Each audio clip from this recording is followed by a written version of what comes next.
This podcast is made possible in part by Patreon support, and I'd like to say thank you to our newest patron, Ben S. Thank you so much, Ben, and thank you for that wonderful message you sent us. We really do appreciate the kind words. So Ben joined at the $3 a month plus alpha tier. If you want to be as amazing as Ben and all the other wonderful patrons, you can head on over to japankyo.com/Patreon. Sign up for as little as $1 a month. You get early access to episodes and occasional bonus content here and there. So if you just want to make sure that we can keep doing this, and you know, I really would love to hire an editor, somebody to help me out, because I'm really swamped with other stuff. If you want to help make that possible, then hey, come over to japankyo.com/Patreon, sign up. We would really appreciate it. Let's get to the show.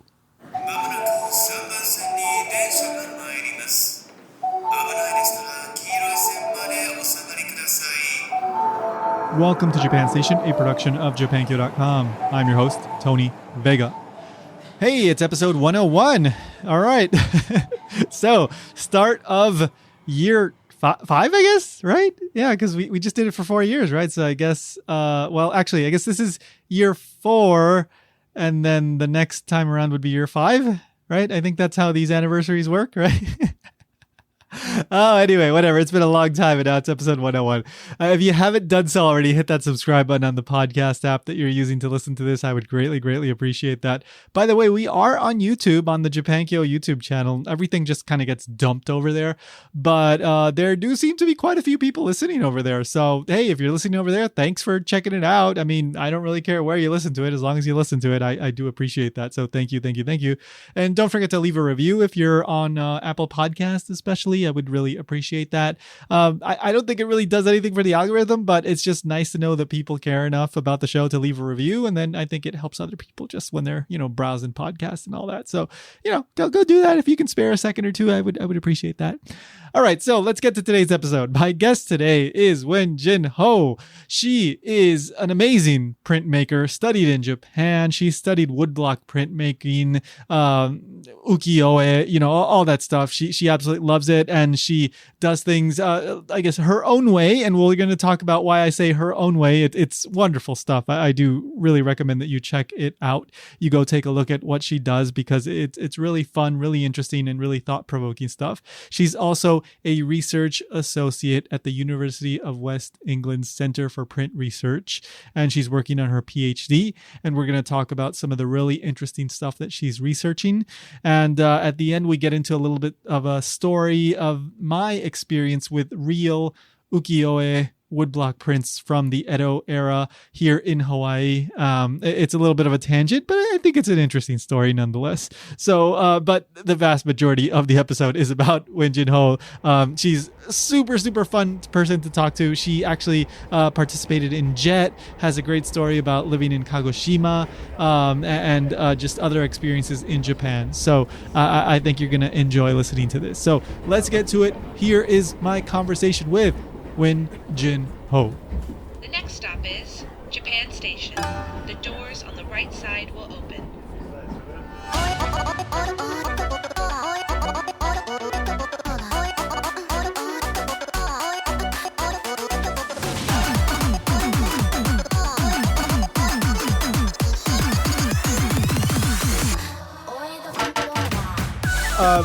I know you work with a woodblock printing style that is very much, informed by your experience in Japan, your education in Japan, and your work with learning in Japan and all that. So what kind of came first, like the art side of things, or your interest in Japan, and how did that interest in Japan come about? I don't know which comes first. So I'll just throw it to you. Tell me. Do you know? It's a really good question, because I ended up in Japan in a kind of very circuitous route. Mm-hmm. But I remember being about 7 or 8, mm-hmm. and my mom's friend giving me a jigsaw puzzle of a Japanese woodblock print of a courtesan. Oh. Yeah, a woman with a kimono with her eyebrows halfway up her forehead. Uh-huh. And it was really small, like a postcard sized jigsaw. And I remember looking at it so much, like taking it apart, putting it back together, looking at the clothes, looking at the fashion sense, looking at the black teeth. Mm-hmm, mm-hmm. And that made a big impact on me without really chasing it or pursuing it in any way. Mm-hmm.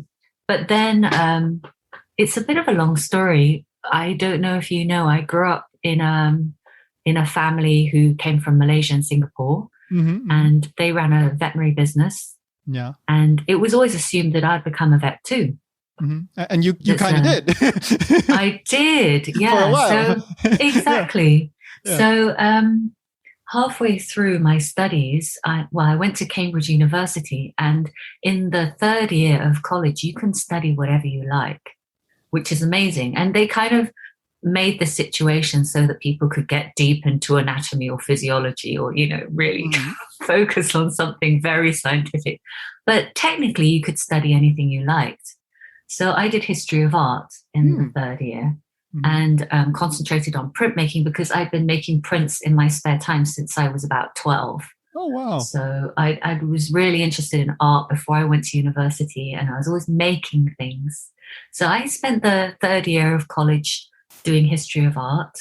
And in the fourth year, I went back to veterinary medicine, and I thought, I don't know if I'll be able to complete this degree. It's not really a good match with my personality, but I'm doing it out of duty to my family.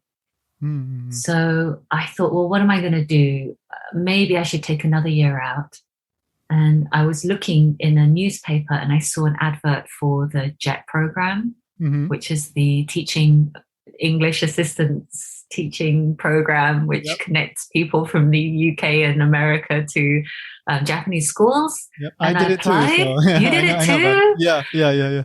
Brilliant. So you know, like, how immersive that situation is. So I applied, and I applied to Kagoshima because my friend was also applying, and he said there's a volcano there. So I just went, okay, I want to live next to a volcano. Most people like, no, I want city, but you actually picked Kagoshima, which is pretty much on the edge of the southern, you know, like it's not that city. I mean, there's a city, but it's not so city.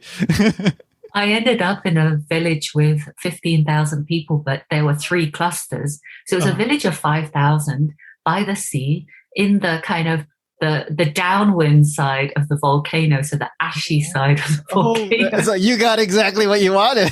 I did.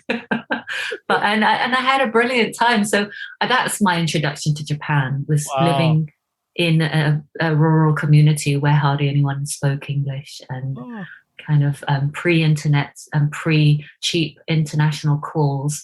So kind of real immersion, a real shock into kind of living in Japan and figuring out different culture while also looking Japanese. So that's my introduction. And actually, after I came back, I spoke to my mom. She said, "Did you know your great-grandmother was Japanese?" No, that's like, now you tell me? So the story is that my mom's 8th of 10 children, and it would have been her great-great-grandmother. So her great-grandmother, so my great-great-grandmother was Japanese. But because there is a lot of taboo and ancient, strife between various different populations. So there was a little bit of mystery about this relative, this ancestor, and nobody talked about it until quite a few of the older generation had passed away. Wow. So nobody knows where she was from, but I think, I have Japanese heritage too, after all. Yeah. I actually, the first time I went to Japan was to Kagoshima. I spent like 3 weeks there. No joking. Why did you go there? So my friend had spent like a year of study abroad in high school. And so I told him, like, if you go back, I'll go with you. And he just went to visit the host family when we were in college. And so I tagged along with him for 3 weeks in Kagoshima and 1 week in Tokyo. Wow. But I wasn't I was fairly near the city. So not like close to the volcano like you were. Yeah. Well, we couldn't see it. We could just monitor the ash fall every day. It was like all the fields were covered in a kind of grey, and I had a white car along with everybody else who lived in the area, and it was something you had to wash every day, otherwise you could see it. Wow. So it was a funny location, but I really enjoyed it. So, okay. So that was, so sorry. So you graduated and then you kind of took a year and you did the JET program. Is that how it went? Oh yeah, sorry, and I'm halfway through the story. So Okay. I went to Japan, did the JET program, and then I had a opportunity to stay a little bit longer or go back to finish the vet degree. And they say that if you don't graduate within a certain time period of starting the program, you have to start again. Mm-hmm. And I thought, well, maybe I should go back and fulfill my duties. It keeps more options open. So I went back to college and finished the last 2 years of vet school. But in the meantime, I applied for a scholarship to study on the Monbu Kagakusho scholarship, the government scholarship. Yeah. And I got it. So Wow. I was amazingly awarded a chance to study printmaking. And so the minute I finished the vet school, I had a summer off and then I went back to Japan as a student. Oh, wow. Nice. Yeah, it was a good, amazing, incredible opportunity because I hadn't graduated from art school. Yeah. So I felt very, very lucky to be awarded. Yeah. I mean, to them, that's kind of to take a chance. Like, we're going to give this scholarship to this veterinarian, like to study printmaking. Yeah. Yeah. But at the same time, I had a very strong portfolio. I've been making prints since I was young. And I've been exhibiting in shows and I'd studied history of art and my dissertation was on printmaking. So there was this kind of academic strand and there was actual practice, which they could see. And I connected with Akira Kurosaki, Kurosaki Akira, through a gallery that he was showing work at. So he knew me and he wrote a personal, you have to find your personal, what do you call it again? I forgot. A recommendation letter kind of thing? Yeah, there's a kind of person who vouches for your... Okay. I've forgotten the Japanese term or even the English term for it, but like a mentor. Right. He says, yes, I will look after this person and I will make sure that they adhere to what they say they will. Gotcha. Yeah. And this, I mean, I do want to kind of keep going chronologically, but you just reminded me of something. I was watching a video where you were talking about your work on YouTube and you were talking about some pieces, some prints that you made inspired by your time doing, like veteran your time. Like, for example, there was one that really like stood out to me where you were operating on a guinea pig, I think it was, like on a gallbladder stone removal, and it was like a print, right? It's like that's like such a. I'm so used to seeing like ukiyoe kind of like the geisha and the sumo wrestlers and the kabuki. Oh, it's a guinea pig. I'm glad you like it. Like so unique, like a hamster ultrasound and French bulldog like cesarean sections. I'm really glad you find them funny too, because in a way, like this ties in with a bigger conversation actually about the validity of what it is to make a visual image in this current contemporary art world, where making art could be an intervention that's instructions, or it could be executed by somebody on the other side of the world, or it could be a moving image piece that disappears, or it could be a group activity. I make old-fashioned images of things and people would say, well, you're really not a contemporary artist because you're still making pictures on paper. That's so kind of behind the times. And I started to think, well, if you make work about your everyday situation, suddenly it illuminates what hasn't been shown in the past. Like there are very few pictures of women surgeons made by women in any kind of contemporary media. Perhaps you see them on like fancy Hollywood dramas, you might see a woman surgeon, but you might more likely see a woman nurse. So to see a woman veterinarian operating, or to see a person who isn't white, navigating the world as a subject rather than an object. So a person who has agency, a person who does things, a person who makes decisions. I suddenly realized that was quite a new thing, even though it wasn't what I intended at all. But it gave me more strength to continue in that field and to say, well, my personal experiences are maybe interesting to depict. As well as, I mean, I do like to make people laugh. I want to kind of poke fun and a bit of irony and absurdity and humor into the situation. So it is a kind of also a conversation about,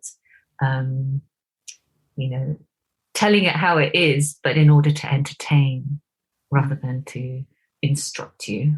I'm trying to be fun. Yeah. And I'm glad it made you laugh. Yeah. And it's because, it's a print, right? Like you're doing it in that sort of, mokuhanga, whatever, like woodblock print kind of style. So you get that visual style, right? But like the thing that's being depicted is not something you would see in Edo era Japan.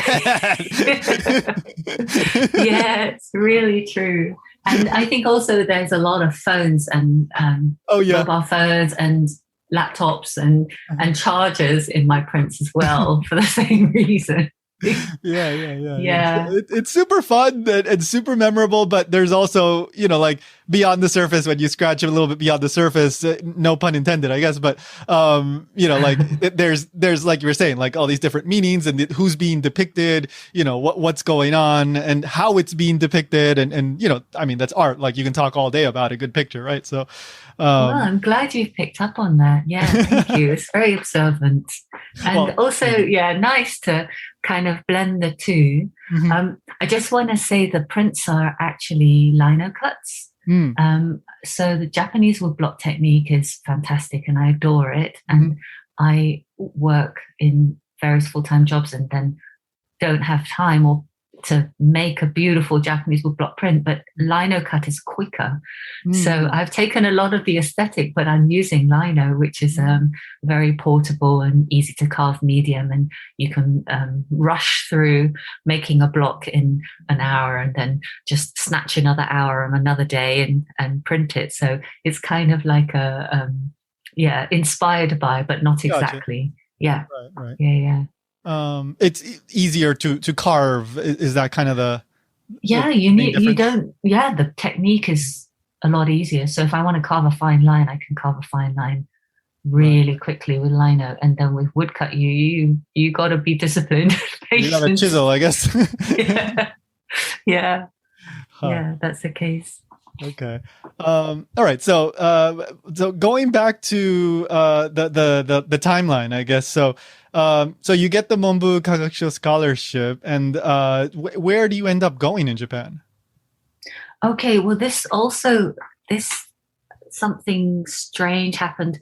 I was supposed to go to Kyoto Seika University to be with Kurosaki, and there was a sudden economic financial crash in Japan, and Seika is an independent liberal arts college, and they suddenly thought, well, we need to make sure that every scholarship is diverted into a national university. So I ended up going to Osaka Kyoiku Daigaku, the University of Education, and they didn't have anyone that was able to teach me Japanese woodblock. Which is exactly why I started swimming and taking photos and doing other things, because I couldn't study what I'd come to study. And then after a while, I just took the money, enrolled as a private student in Kyoto, and I would commute between Osaka and Kyoto every week. I had a dormitory in both places, and I thought, well, this is the only way I can fulfill my aim without upsetting anybody, was to register and keep going at the Kyoiku Daigaku, swimming, and being in the team, and then going up to Kyoto and having a little room in a small guest house and learning how to make Japanese woodblock prints on my own up there, with some guidance from this university, Seika University. Right. So I also have experience living in Osaka, but really, where were you? I was I went to study at Kansai Gaidai, which is in Hirakata City. So it's not in the like Osaka City proper, but it's pretty close. Kansai Gaidai, just remind me, Hirakata. I've missed Japan so much. I really miss it. I haven't been for 8 years. Yeah. I haven't spoken Japanese. I don't really kind of connect very much, but I really miss it. I miss everybody there. I miss the seasons. I miss the food. I miss being in the country. Oh, yeah. So how long were you in Hirakata? What? How long were you there? So I lived a year as a student in Hirakata, but then I left for a year in Japan, and then I went back and I spent 3 years in Kobe. So still in that general Kansai area. I'm just looking it up now. Hirakata is kind of close to Kyoto, so it's kind of like in between Osaka City and Kyoto City. Was it on that really cute Keihan Densha? That's such a nice train line. I loved it's a really nice train line, yeah. I made a whole series of prints of people sitting on that train line because I loved it. Yeah. I don't know where the prints are, but yeah. Hirakata. So I was in, where is in the north? Minoshi. That's where I studied. Mino? Mino. Yeah, they're famous for the leaves, right? The autumn leaves.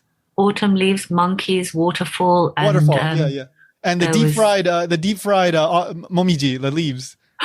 That's right. Yeah, I've been there. And that's exactly where I did the 6 months of language school, which was fantastic. I thought it was brilliant fun. Oh, I see. So you're a little bit kind of to the east of Mino, but I was in the little hillside area there. Yeah. Oh, what a good memories. Really good memories. Wow. Yeah, I visited Mino 1 year, like for the autumn season and all that. Checked out the leaves, ate the leaf. I know. That's so funny. Wow.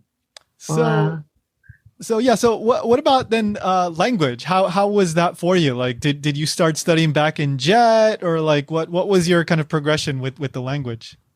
I had a problem because I was a second Jet in the village, and the first Jet had studied Japanese at undergrad, and I looked Japanese and I couldn't say anything when I arrived.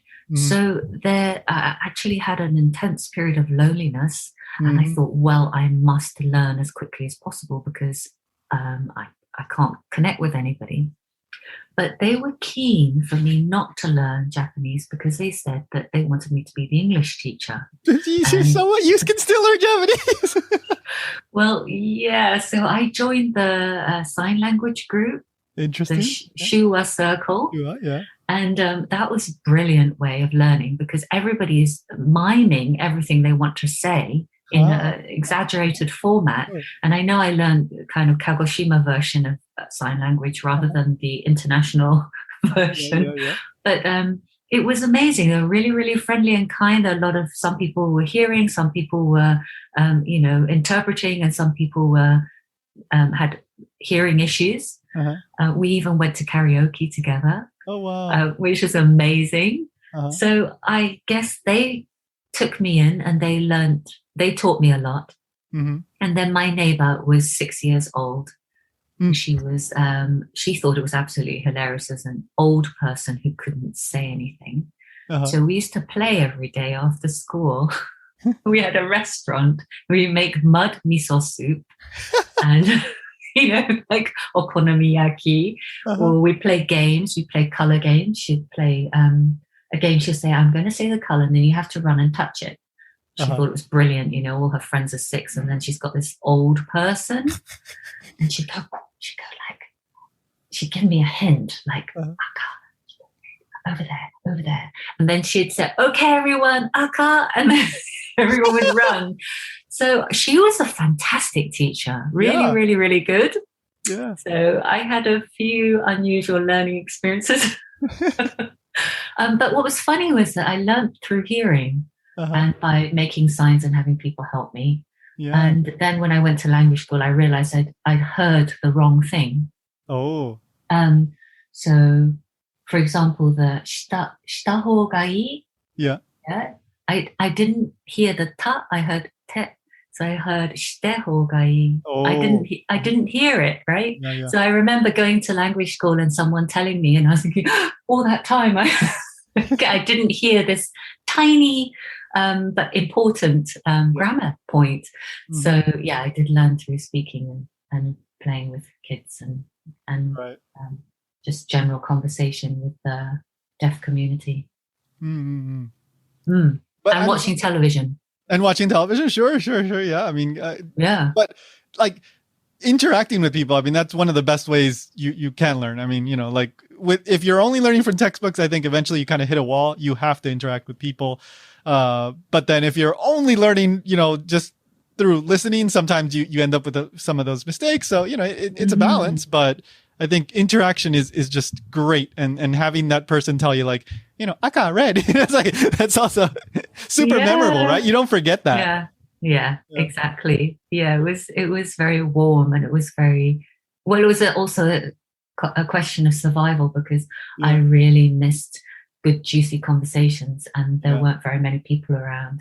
So every weekend I would drive to Kagoshima City to hang out with my American friends, and we're still friends. Oh, wow. We're still friends. So, you make the friends of a lifetime when you go to that kind of environment, and you're young, and everything is new, and there's a kind of sense of your tribe is around the corner supporting you.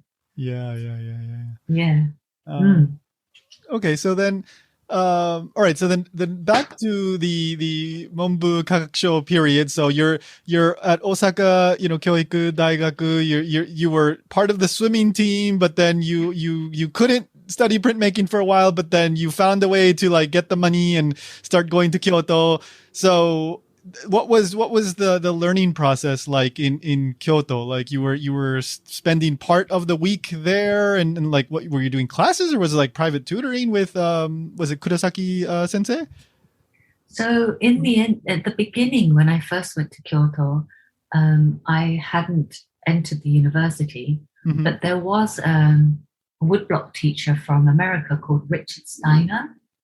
And he taught these independent classes in the local community center. So I went along to his classes once a week, and then I would spend the rest of the time in my rented accommodation trying to make woodblock prints on the floor.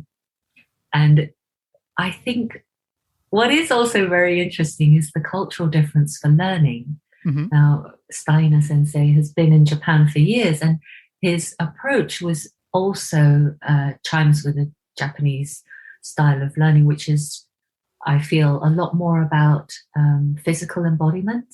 So mimicking how people move, and not really understanding in a cerebral way what you need to do, but understanding in a very tactile and haptic way what you need to do.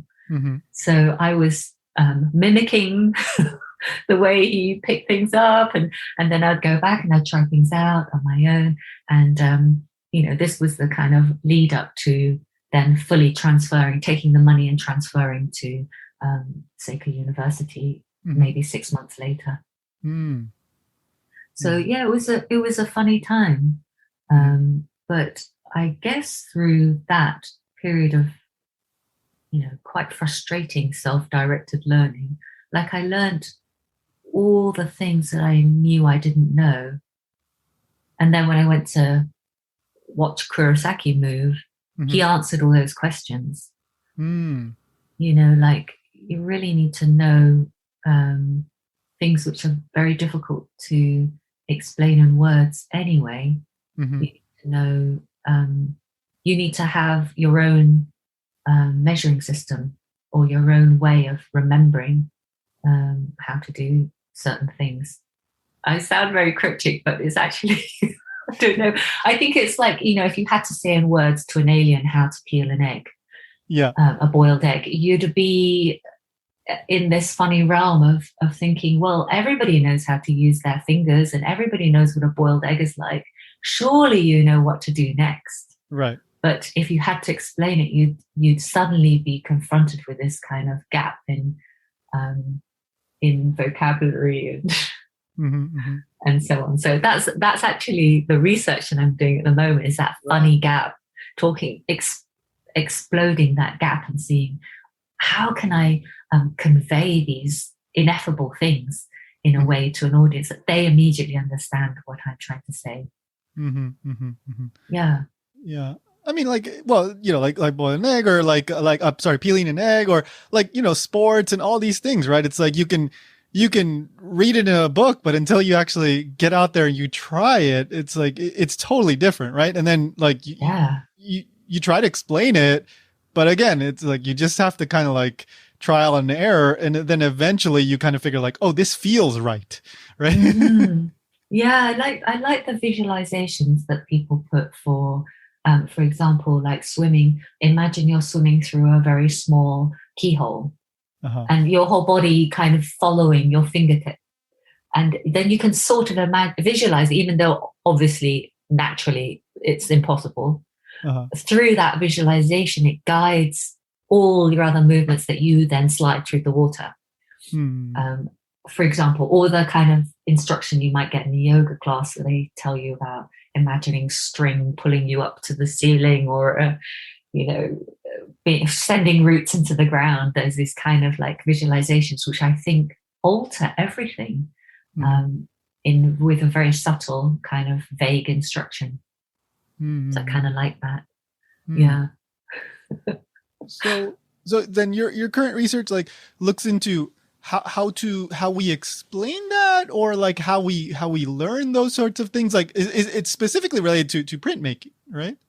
Well, I'm currently doing a PhD part-time, and it's about elements of this type of knowledge, which is called tacit knowledge, which everybody knows, especially if you've done it a lot, but has not been written or formally kind of conveyed in words before.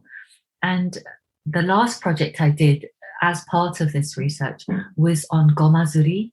Do you know anything about gomazuri? I know. I learned about it because I heard you talk about it, but I know. Please go ahead and explain, because it's pretty interesting. I did not know about it at all, otherwise. Okay. So gomazuri is a sesame seed effect, and it's this really beautiful way of laying color on a wood block.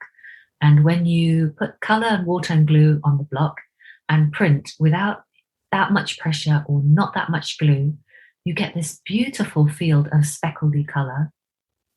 And if you put two different colors on top of each other, they seem to vibrate. Like, it's really, really gorgeous. And in all the textbooks or instruction manuals, they say, well, that's a beginner mistake, and don't worry, when you practice, you will get better and it will disappear. And I was thinking about how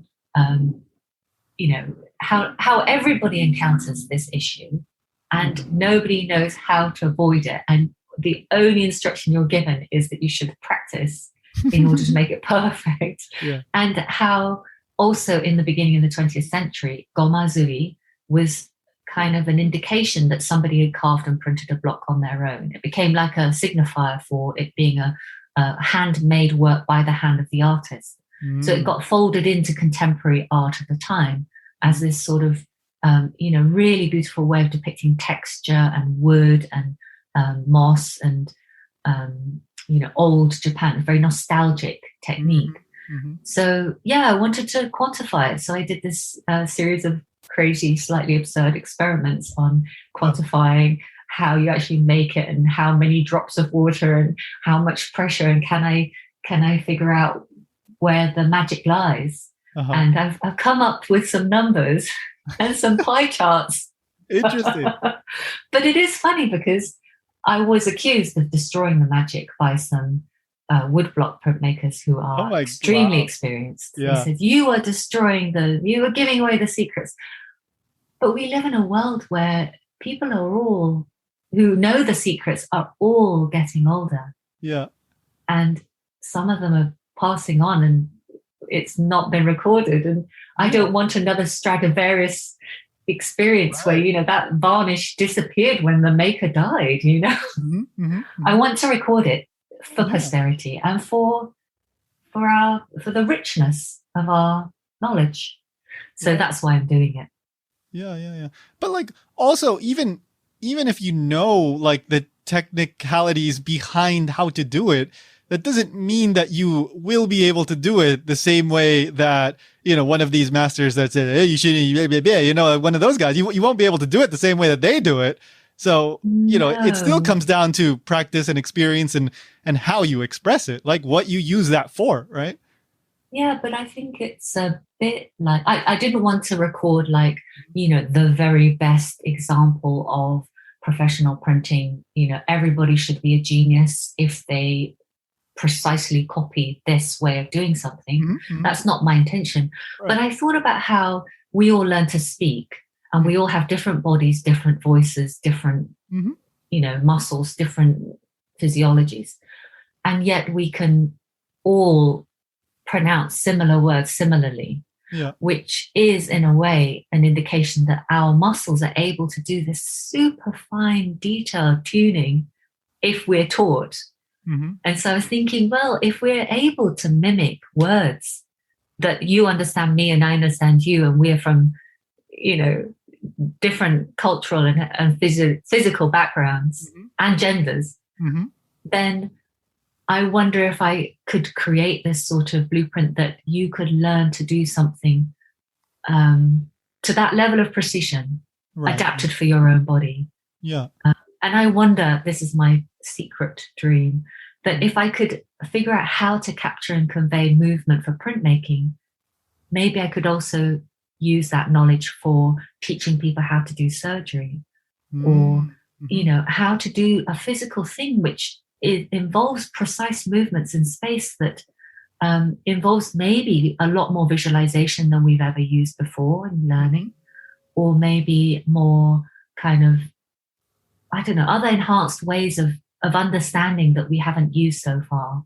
I kind of had this little dream, printmaking is not life and death, but surgery is. So I was thinking maybe it could have a more practical application.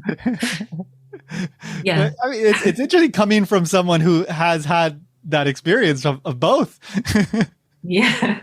Well, I mean, we have this, I think this new divide between science and art, but in the, 500 years ago, scientists and artists were in the same category of dreamers and thinkers and observers and experimenters in the world. So I think, I think the categorization is maybe dividing something that used to be very close. Right. That's my thing about it. I mean, well, it's almost like, Da Vinci or something like that, right? It's like, it used to kind of be like, there wasn't much of a divide back in the day. And they were astronomers and they tried to make gold, and then they figure out some interesting physics. Stuff too. Yeah, they did, I think. Yeah. So I heard that you had a paper in a presentation recently that it got me kind of curious. What was the name of it? It's called Meet Me at the Edge of Infinity. Infinity. Yeah. It sounded kind of interesting. Could you kind of give us a general idea, like what that is, what you cover in that? So definitely. I got really curious. It kind of. It was inspired by Japanese woodblock, actually. So when you print Japanese woodblock, there is a chance of putting more color on one side of the block and less on the other. And you get this really beautiful faded color called a bokashi. And almost every famous, any woodblock print has what tends to utilize this, especially the old ukiyoe prints have a bokashi in the sky or in the water. And I was thinking about this like beautiful fade of color as something that can be really well done in a printmaking form and isn't done at the moment when you encounter a billboard which has dots, so they make halftones, or when you look at the computer screen, everything's pixelated. And I was thinking, wow, we are I'm in a community of printmakers, and we're all really good at putting ink on paper manually, and we can all make this beautiful color blend. And so I started to think about how, well, there are blends in nature. So everything we see in nature has this modulation in tone. And in a way, it struck me that if you have a modulation, it means that you're not necessarily in a fixed position because there's no clear boundary between one color and the other. Mm-hmm. It's also shifting. It's more messy, you know. Mm-hmm. So I thought it has these psychological implications. And so I gave a talk on how I think the color blend has sort of been used in the past. And I put out a challenge to contemporary printmakers to make a print with a blend in it and see what came out. Mm-hmm. And the first 20 people have made a portfolio, which I showed at the Impact Printmaking Conference. And I want to extend it to another maybe 60 people and see what happens. Like, see how everybody makes blends and how they use them. And it's really a celebration of color on paper. But yeah, I just, I think the Japanese woodblock technique is like amazing because the blend can be very soft and it can go in circles, or it can push your eye into the important part of the image and pull it away, or give the illusion of light, or create this incredible sense of atmosphere and depth. So I think the blend is a very strong part of Japanese woodblock printmaking. Mm-hmm. Yeah. Sorry, that was a bit of a rambly answer. No, that's really, and it's something that I mean, most people probably don't think about, but that was very interesting how you compared it to the digital side of things with the pixelation and all that. And, it's very easy to kind of visualize the difference in the way that you experience and the way that you explained it. I'm just curious, just off the top of your head, I didn't ask you this, beforehand, but are there any like Japanese, like classic, like kind of Edo era, like printmakers, or any specific prints, or anything that, you particularly love? Is there like some specific person or print that really comes to mind that you keep going back to that you really love? Anything you can think of? Oh, there's so many. I mean, when I was talking about Gomazuri, I was thinking of Kiyoshi Saito, who worked in the middle of the 20th century and made these gorgeous prints of heavy snow-covered landscapes with stone pathways and dark skies, and they're just so beautiful. Very humble depictions of the land. I adore Hokusai's work, particularly his very comical manga series. He made all these instructional books, and they're, how to draw landscape, how to draw animals, how to draw, so they're kind of deadpan, ironic, but they're also very cheeky and playful. His line is amazing. Hiroshige's bridge over sudden shower over the Ohashi and Atake of 1857, the iconic print which Van Gogh made a version of. That is so beautiful. The composition, the sense of rain, the sense of moisture. It's just amazing. There are many, many prints. And, like I like Kuniyoshi for his like grand ghost and kind of skeleton picture. There's just so many. No. And Utamaro's naughty pictures, the Shunga. I could go on, but I'm also, I don't want to miss anyone out. And don't worry, I don't think they're going to get angry. Well, their ghosts are hovering over my shoulder right now, saying, "How about me? How about me?"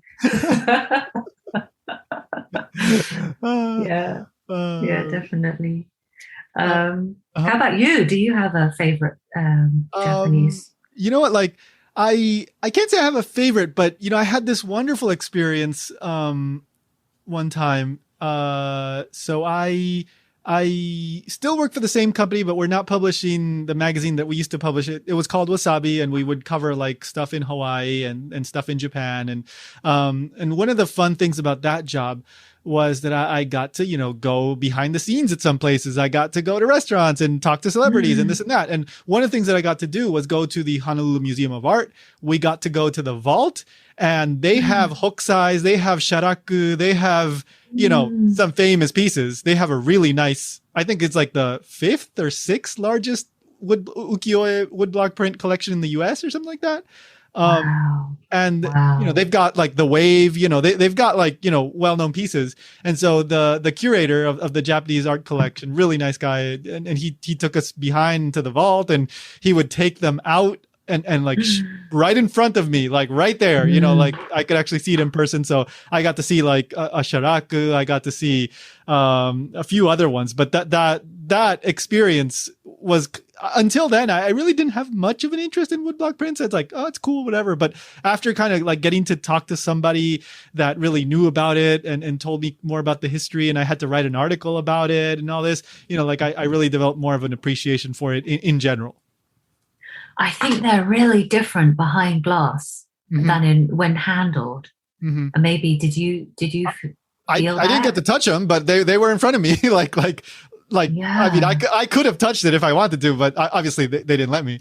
Yeah, I think I'm so glad. I think it is something which has to be physically experienced in order to develop that kind of connection. Yeah. Somehow, I mean, that sounds really mean because obviously we're talking about visual art and we're talking about it on a podcast where you can't touch anything. But there is this amazing kind of materiality, beauty to like did you feel like, this is the thing that strikes me, that the paper is sometimes like skin. It's got this lovely kind of luminous surface to a glow to it. The paper alone makes Japanese woodblock possible because of the beautiful Japanese paper. Yeah. And that to experience that firsthand, I'm so glad that you had that chance. Yeah. Like, see, to me, like, actually, so this is, I mean, we're kind of going off on a tangent a little bit more about me than, but I happen to be legally blind. So are you? Yeah. Really? So the thing is that when something is behind glass, usually it's kind of far. Right. And for me, it's difficult to see. Right. I see. Okay. But I had that experience where I could actually kind of go up and see it much closer than like what they would have in the museum a lot of times. Like, 'cause, for example, they had a display of the wave, and that was like kind of far away from the glass. So I couldn't really make it out. But, when I was in that vault, and I actually was like, 2-3 feet away from some of these pieces, like right in front of me, like I could actually see more of it, and just seeing him kind of pull it out and like take the paper off on top, and just the whole process, like to me, that was really cool. And I was able to appreciate it more than, just some of those displays that are kind of like, you're like, I don't know, you're not even arm's distance away from the pieces, right? Like you're farther away sometimes. They secure you. So did you get a sense of the weight of the paper maybe, and the way it moves in the air?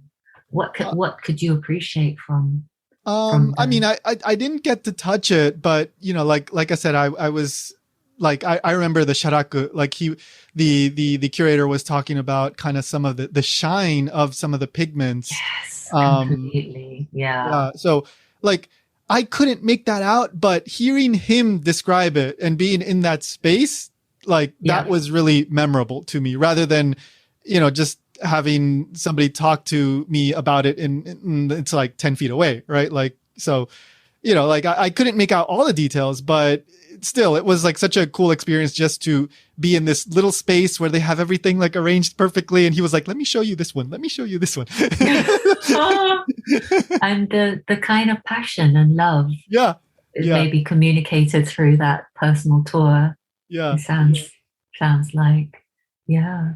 Like it's very interesting for me in that a lot of times seeing some of those images is better for me, like digitally, like, because I can zoom it. I have the whole big monitor and I can see the whole thing right in front of me. So in a way, like I can make out more of it there, but it's still really cool to be able to like stand 3 feet in front of, something that is from the Edo period and that, one of the most famous like woodblock printmakers like ever made, like that's still really cool. Yeah. Yeah. There's an aura, and the fact that every print is hand touched. So you could flip it over and maybe run your fingertips over the back of the paper and know that's exactly where the baren went. Yeah. And the old-fashioned way of printing involved people rubbing the back of the print with lubrication from the grease of your forehead. So, wow, I didn't know that part. And if you see, it's so funny. I noticed it. there's some fancy videos that the British Museum or the V&A released, or one of the big museums released, and they showed this traditional printmaker waving his baton over his forehead and then printing. And if you didn't know what he was doing, you'd think he had some kind of nervous tic. Yeah, yeah. He's collecting some very important lubricant. So there is, that physical engagement, maybe even the smell and the kind of traces of aura and that, from the Edo period. It's unbelievable. Yeah. Huh.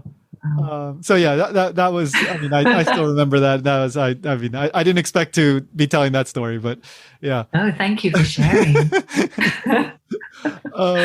So just to close out, I know you're constantly doing all sorts of stuff. It seems like doing workshops and, teaching like printmaking and all this stuff. So I don't know, what do you do this on a regular basis? If people are interested in this, where should they look you up? Like, could you kind of give a little bit of general info on that? Oh, great. Yeah. I've actually been invited to teach in 5 universities in the US in the next month and a half. So I'm going to be traveling around. But when I get back, I will be in East London Printmakers, which is in the east side of London. And we're just making a workshop schedule at the moment. So I'll be teaching Japanese vinyl, which is the technique that I use for the prints, the hamster print and the gerbil print. Right. And teaching Japanese woodblock as well there. So we're just making the timetable right now, but I think I'll be teaching in February and in the summer, maybe August. And also I'm going to be teaching in Leicester Print Workshop and possibly go to Hong Kong to teach and have a solo show in July, but we'll see what happens. So it's kind of a little bit up in the air. I don't know if you heard about the latest news in the UK, but we're in a slight turmoil right now. So everything's a little bit up in the air. I'm also affiliated with the University of West of England, which is in Bristol, and at the Centre for Print Research there. So I'm running a journal and possibly teaching there, but we'll see. Maybe a couple of short workshops. So a few places. But if anyone wants to get in touch, I have Instagram, which is Wuon-Gean, at Wen-Jin, WUONGEAN. And also, I don't really do a blog anymore. My website's hopelessly out of date. But so Instagram's maybe the latest thing. Yeah. I would love to meet people. I'd love to meet you as well. Yeah. So I'll be in Hilo. Yep. Hilo in from the 7th to the 12th of November at the University of Hawaii there. So I know it's not nearby now. I've looked at the map, but separate at island. least we'll be in the same time zone. Yeah, we won't be in the same time zone. Yeah.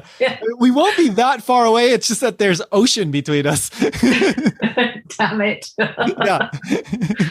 When they invent the physical portal for Zoom, then we can actually manifest in each other's spaces a lot more easily. Exactly. Anyway, thank you so much. It was wonderful talking to you. It was really fun. And I will include the Instagram link and your website link in the show notes for anybody that's curious and wants to check out more of your stuff. But Wuon-Gean, thank you so much. Thank you, Tony. It's been a real pleasure. Thank you for reaching out and sharing all your stories as well. Yeah, well, thank you for your stories. You're the guest.